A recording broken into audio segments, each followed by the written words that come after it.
This guide explains how to create a reusable README template for your GitHub projects, helping you save time and maintain consistency across your repositories. A comprehensive README file is essential for every GitHub project.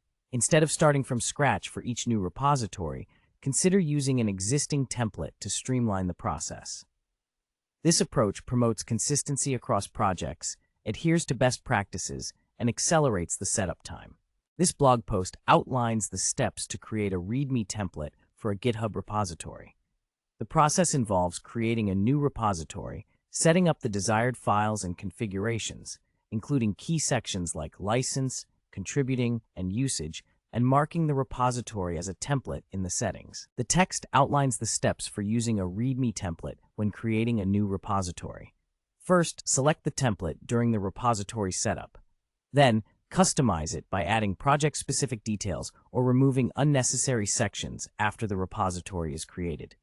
An accompanying image illustrates the process. The provided text introduces a README template available on GitHub, GitHub README-template, tag 0.11, that is designed to help users structure their project documentation.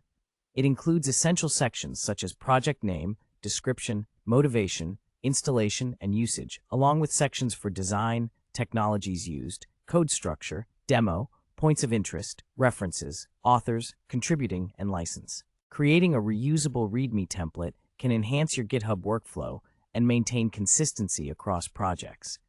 This guide provides steps to help you get started.